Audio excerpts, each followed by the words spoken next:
There's one group in the office that's been pretty universally hated since the beginning of time. The middle managers, boo. But have they been getting a bad rap? And did we throw the middle managers out with the bathwater? I think they're actually doing some good work, and we're going to dive headfirst into a defense of middle managers today. Let's get into it.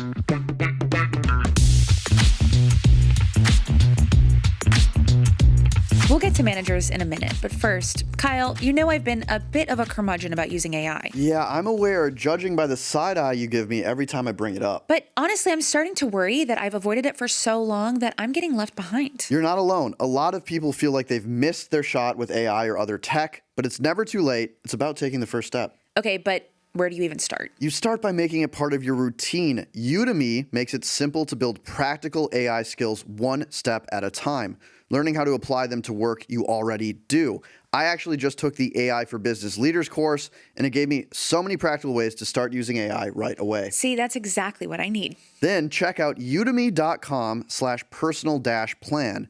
That's udemy.com/personal-plan and use code PMLE14 for a free 14-day trial of Personal Plan, their annual learning subscription on us at checkout. That's udemy.com/personal-plan and code PMLE14 for your free trial. So middle managers are pretty universally hated, I would say. I guess so, but you've been going around defending them. I have been. I'm kind of like a white knight in that way. I'm Olivia Pope for middle managers. No, I think so. So middle managers have been getting a bad rap forever for a variety of reasons. First, a middle manager, in my definition at least, is the managers of the managers, but not necessarily yet an executive. Okay. So you have, as your team, you're probably head of blah, blah, blah, but not yet CMO or CEO. You don't have a C yet. You're not a chief, but you're a head. Mm-hmm. You probably have entirely managers as your direct reports. But I do also think that that first line of defense of managers is also kind of universally panned. Yeah.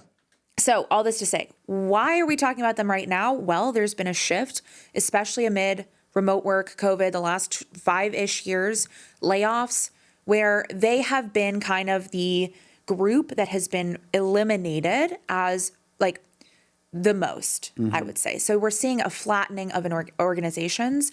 What this means is that there are fewer like rows of hierarchy, ranks of hierarchy between the lowest level and the top, the CEO. Yeah.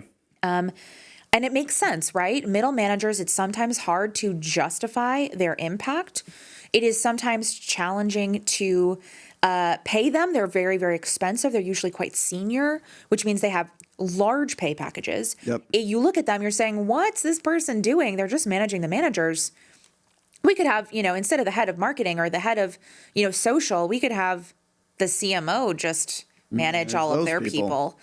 And what's the problem? They're making $300,000 a year. That seems like kind of a waste. Mm-hmm. So I do understand why those middle managers are getting reduced. Also, you kind of have a tendency to dislike those managers for a variety of reasons. Yeah. So we're seeing fewer middle managers. I would say even too, I think it's just managers. Yeah. I think there is this fetishization now of the extremely flat organization. Mm-hmm. Every single person is a self-starter. They do actual work. Why do you need a manager? We're about boots on the ground, make shit happen. And if you're the Michael Jordan, you don't need a coach. You don't need a manager. Right. Just do. And I think even when you're talking with friends, it's like, I'm not really sure what my manager does. Like, they just kind of boss me around all day. Like, I don't need them. So I think a lot of people have had bad managers, which has made them feel like all managers suck. But I don't think it's just middle managers. I think the managerial class is under attack. And I have some stats here to back up some of these anecdotes we have about middle managers. So Gartner has been tracking the ratio of employees to managers for quite some time. Yep. Early 2000s, it was around 1 in 5. So 1 manager to 5 employees. That has grown to 1 in 15 in 2023. Yep. So a 3x of responsibility for a manager on how many employees they actually have to manage, right? Okay, let's cut layers of bureaucracy. Let's have, instead of mid-level manager, cut them. Now the CMO has 15 direct reports, to your point earlier. Google recently announced it's going to cut 35% of managers on small teams. So if you manage a small team, well, you don't need a 1 manager to 3 fired. We're going to expand and flatten our organization. So we have less managers per employees. Amazon, when they announced their big return to office mandate, there's actually something sneaky in there. They said, we're also going to increase the ratio of IC to managers. Same thing. Flatter organizations are in vogue. It's the sexy thing to do. Intel cut 50% of its manager levels. So, like, those positions just don't even exist anymore. And so we're seeing this like bifurcation where you're either going to be a junior level employee or a very senior exec and nothing in the middle. And I want to talk about this because I think what we're seeing is that the ability to go from junior to very senior is getting really, really hard because you don't have the guidance that mid-level managers used to provide. I would say, before I pass it back to you, Kaila, the hardest thing about managers is I think it's a position that has extreme variance. You could have really bad managers that are like, make your life hell, I want to leave this company, right? The famous saying, you join because of the company, you leave because of your manager. And you can have great managers that 10x your career in 1 year and everything in between. And so people have this wildly different experience with managers. And I think the stories that often get picked up are like, man, I hate my manager. It's terrible out here. And I think this is because it's a lot harder to find and hire great managers. We're used to hiring for the skills you need to do your IC role. We're not as good as hiring for the skills you need to be a great manager. And I think that's why this group of people has become maligned. So I'm with you. I'm in defense partially of the middle manager. Why do you think they're so important? Well, yeah, before we get into that, also, I agree with you. And I think that there's just like, there's so much politicking that's required. And so I understand in order to rise those ranks, like if we're talking about there's 5 levels in between entry level and CEO, you know, like you have to spend a certain number of years at each of those levels. If all of a sudden there's 3 levels, it becomes much more challenging to make that jump. So not only are you spending more time in the same position, doing the same stuff, probably not getting huge promotions, you're also like not getting that guidance that's like a half step above where you want to be. And so I think that that's very challenging there. But I do think that there's a lot of bureaucracy and politics that is inherent to rising the ranks into the managerial class. And I understand why that is kind of hated because you have to do a lot of the office politics and the like, you know, like bureaucratic, like, I don't know, like getting around besides not actually doing the work, which sucks, right? Is not very fun. So I do understand that. Now why I think you go first. One more thing. I also hear this from entry-level employees. I think the default assumption for them is that the person that they report to, the higher up the org chart they are, like the more valuable the entry-level worker is. Like we all want to report to the CEO. Breaking news, you don't. Like particularly early in your career, and the Wall Street Journal had this big article that was like, your boss doesn't have time to talk to you anymore, talking about this exact phenomenon we're talking on the podcast. And it mentioned a CMO who was running the marketing organization. They cut all the middle managers. The CMO had like 18 direct reports. She was saying, I don't do one-on-ones with my direct reports anymore. I have like coaching hours where like anyone can show up once a week. When you're entry level, you want high touch managers. And need it. And you need it. You want to be able to grow in your career. A CEO is not going to have time to do that. They're used to managing people that have already had that experience and are going to learn through osmosis and by opportunity, but they're not going to dish out these like very tactical, strategic elements that, quite frankly, like I needed early in my career that I think most people do. So it's also one of these things where I don't think we know what's good for us. And so when entry-level workers find out that we cut middle managers, they're like, oh, great. I'm going to report to the CMO now, but it's actually going to hurt their career. And like, let's play this out, right? Let's say you're 2 years into your career, you're high performing and you want to be promoted and, you know, your boss is the CMO. Then, you know, where do you go? How do you figure that out? Like, what do you become senior entry level, right? Do you become seniorist entry level? Like if that there's not a path to be the manager of that team, then, you know, your only options are just continuing to like have a higher title, but do the same job or leave. And then you're also kind of setting a trap for yourself because when you go to manage people for the first time, say you're interviewing for a role where you're going to manage people, they're going to ask, what management experience do you have? Have you ever managed other people? And if you're entry level, celebrating the demise of the middle manager class, you're basically saying, I'm really excited that I'll never have the opportunity to be a middle manager. Right. Therefore, you're not going to get management experience. You're not going to get promoted to CMO if you've never managed teams before. But you've just willfully accepted and cheered on the layer of management that would give you that experience. So again, I think this is all very short-sighted. Yeah, I agree with that. And also just to if you want career opportunities, but also there's a chance that it could not be the right fit, or you could be struggling, or you just need a little coaching. The CMO is not going to be like, this person is a problem. Let me identify exactly what the specific issue is. Right. Let me spend hours and hours of my week making sure that this person is on the right path. They're going to say this person is a problem, put them on a PIP and get them out. Because I don't have the time to micromanage or walk this entry-level person, marketer, through what they need to do in order to become a good senior marketer. Exactly. And so that's one of the ways that middle manager class is beneficial, right? Is that they have their whole job is to manage these teams. So why are they good, right? Now, of course, this is excluding the ones that are bad, right? But on the whole, It's a perfect argument. We're going to talk about why middle managers are good, but we're excluding the bad ones. Yeah, exactly. So what is the goal of a middle manager, right? First, let's talk about policy implementation. So how this works is you have leadership. Let's say the C-suite has all come together and they've said, nobody wants to work anymore. We want people to come into the office. So we're going to say that you need to come into the office 5 days a week. No exceptions, right? And then that filters down to the next level, the middle managers, who are then told everyone needs to come into the office 5 days a week. They then get to decide, okay, how do we implement this? So let's say that you're the head of marketing or whatever, and you get to decide how the marketing team shows up in the office.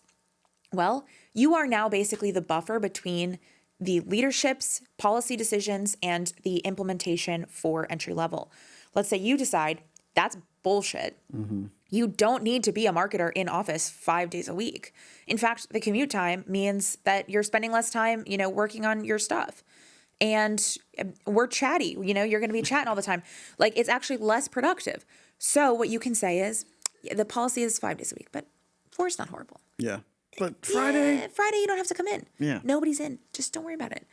So basically, this middle class or this middle manager is basically like the levee that's protecting the entry level from I don't know how to take this metaphor to its end. The wave of whatever, the surge of leadership policies that are bad. The wave of RTO. Right. Yeah. So it's basically like a little bit of a buffer, and it protects the company culture. It protects the entire employee base. And so there is something to be said. Sometimes leadership gets crazy ideas. They're a little disconnected from the rest of the culture, from the rest of the team. That's right. I'm talking about internal culture, but that is also the case when you're talking about external strategy. Yeah. Do you agree? No, I think you've brought up a really good point, which to me, my interpretation is middle managers interpret the letter of the law and transform it into the spirit of the law. So when executives in the C-suite have this big, we need you in the office, what middle managers are understanding is, okay, they want us to be more productive. They want to be more intentional about team building. I know my team best.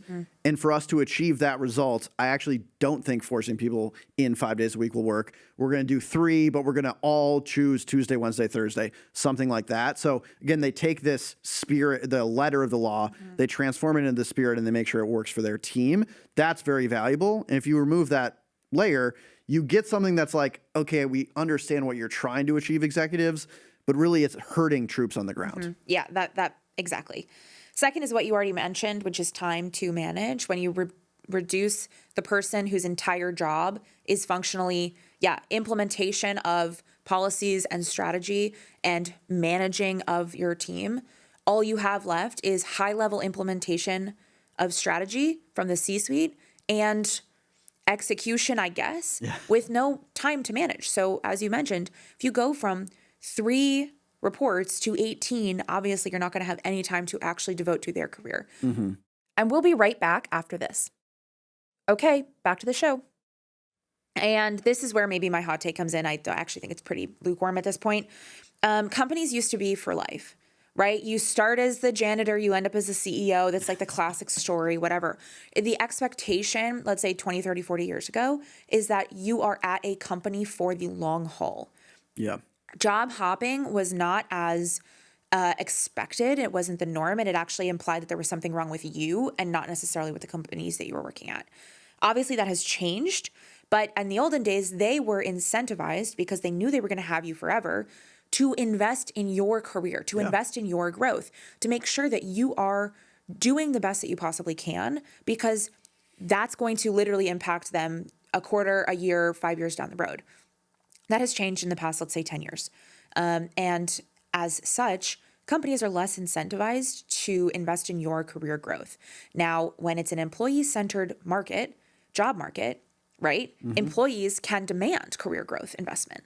They can demand L&D. They can demand managers that are investing in them in high quality, because if they're not high quality, they can bounce. But right now, we're just talking about this. The job market is quite challenging right now.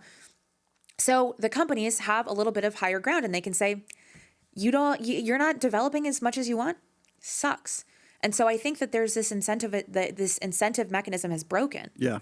And so companies just see middle managers as expensive, which they are, and they don't see the benefit of investing in their people. Yeah, and I totally agree. I think it's not like one side is really to blame here. Like, I think we're both responding to the incentives that are in front of us, but it's causing collateral damage that I think is actually bad for both parties. And as you were saying that, like, it reminded me, like, it's like, first they came for the middle managers. And I said nothing. No, that's horrible. Because I was not a middle manager, but like, you're eliminating this class that you ultimately are going to need to be able to grow into for your own career. But like, yeah, it might be good for you now. Now you don't have a boss, like you didn't like your boss, but it is, I think, hurting your long-term career growth, which is obviously a negative.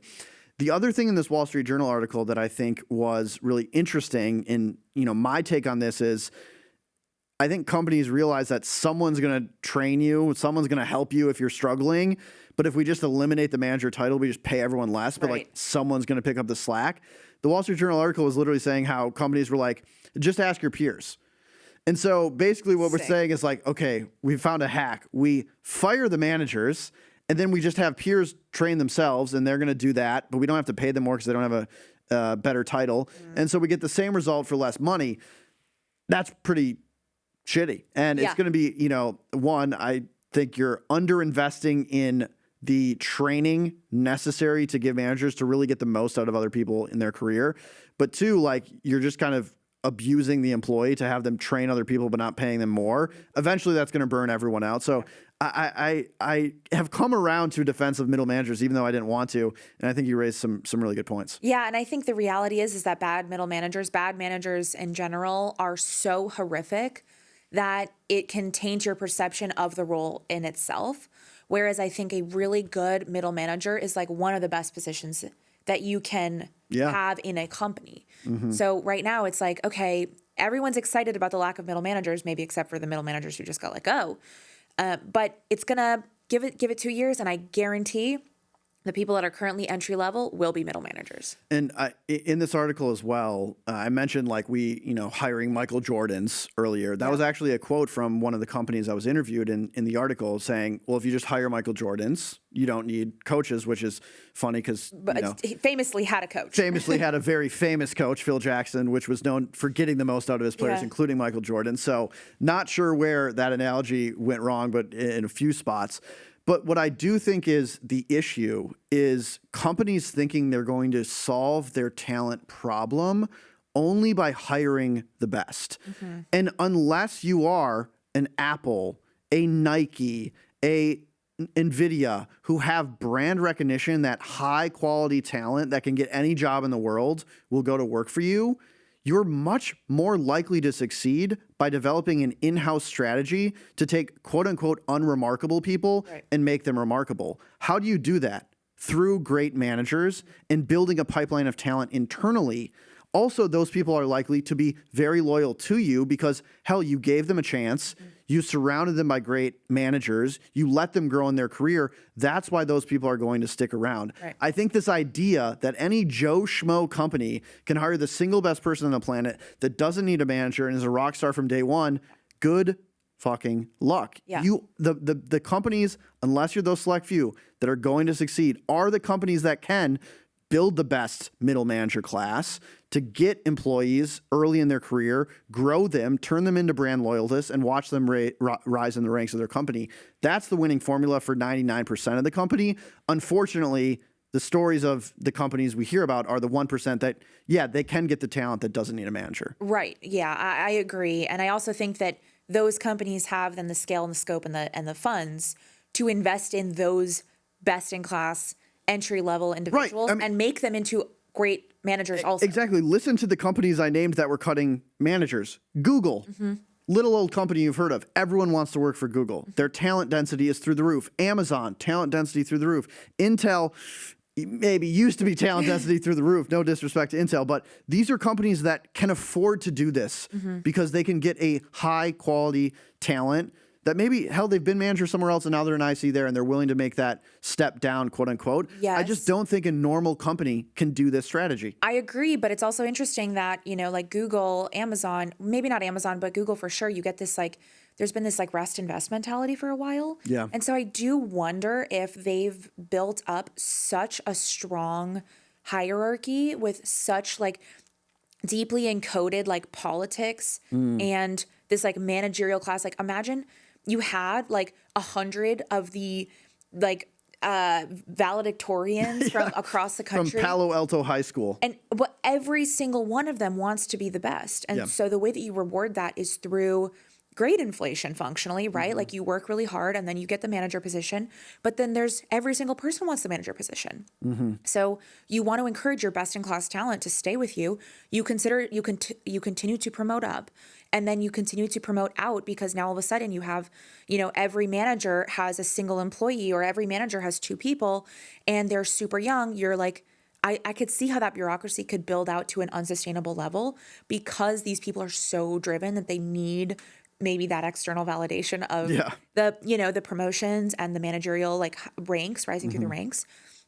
And so, and the pay, obviously, because Google Pay is crazy. So I understand actually why they're having a little bit of a rollback there. Yeah. And I think it's not necessarily they don't need good managers. It's that they've over-indexed on good managers so much because of how they reward their employees that now they're oh, maybe we can do a correction. Yeah, I think it's a great point. And maybe the broader idea is if you're the average employer, which breaking news, most of us are average, Google might not be the company you go to model. To model.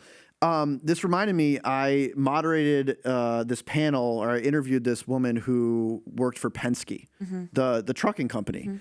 It's not a company that I had ever heard of in college being a sexy employer that, of course. People are running, stampeding to get an internship with.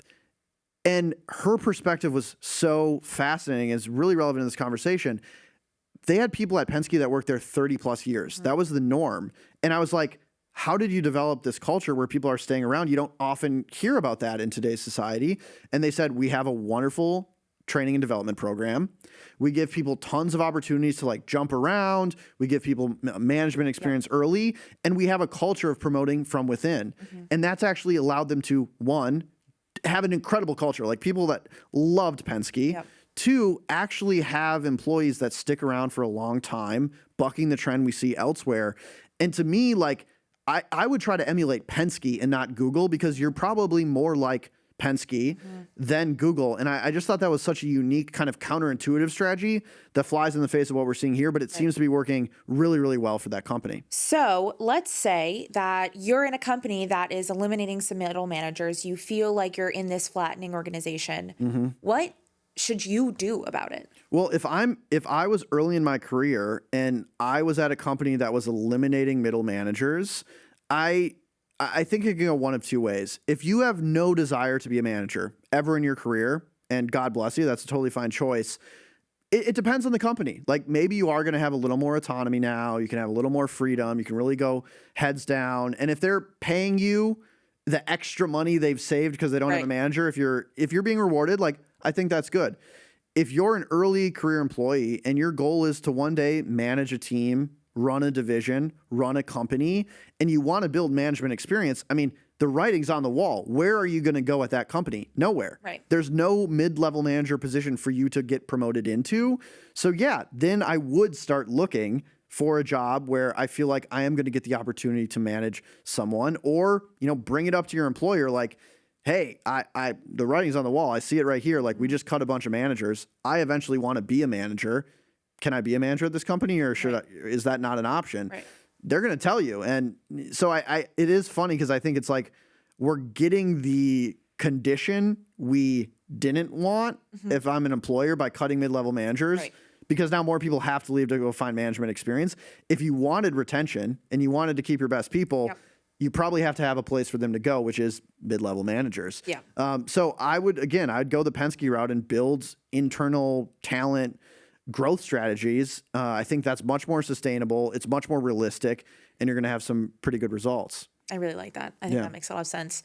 My advice, I have kind of two pieces. First, this is always the advice, no matter what manager you have. Hire a lawyer. Delete Facebook. Go to the gym. No, something else. It's manage up and reduce friction for your manager. So whether your manager is a CMO or, 3 years ahead of you, managing up and making it as easy as possible for them to see your value and your worth is always going to be good. And this is the same advice that we were giving in last week's episode, where we were talking about job search and how to make it as easy as possible for your hiring manager to see your value. Yep. It's the same thing. So manage up, reduce friction. Remember that your manager has now a hell of a lot more direct reports than they used to. Make it as easy for them to advocate for you, whether, no matter what their ranking is. And when you can, choose your manager. Right now, it's really hard to jump around. You don't have a lot of leverage on average. But if you can choose the manager that, you feel has your best interest at heart, you feel is like actually good at managing and directing you, choose them. Yeah. Send them a goodie. Just give them a hug. Those people are few and far between. Like, especially right now when they're so underappreciated. And finally, maybe this is pessimistic, but back yourself, because they probably won't. Yeah. And so if your company is disincentivized to invest in your growth, do what you need to do to feel like you're accelerating your own career. And so I think whether that's like, going back to school or looking elsewhere or leveling up somewhere. Or listening to great podcasts like Per My Last Email. You're already on your way. Yeah, crushing it. I think those are the three things that you can really do now to hopefully allow yourself to continue to grow. I love it. Well, we want to hear from you. How is your company handling the mid-level manager massacre? We want to hear from you. So per my last email at morningbrew.com, send us your thoughts. Maybe your company is doing something similar. Maybe your company has a great internal promotion strategy like Penske. We'd love to hear from you. And while you're there, 5 stars on Spotify, smash the subscribe button on YouTube, go outside and just yell per my last email at random passerbys, whatever you have to do to grow the show. We'd much appreciate it. Thanks for listening. Let's roll the credits. Let's do it. Our producer is Michaela Heck. Our technical director is Uchenna Logan. And our chief content officer is Devin Emery. This show is a production of Morning Brew. Stay strong, our middle managers.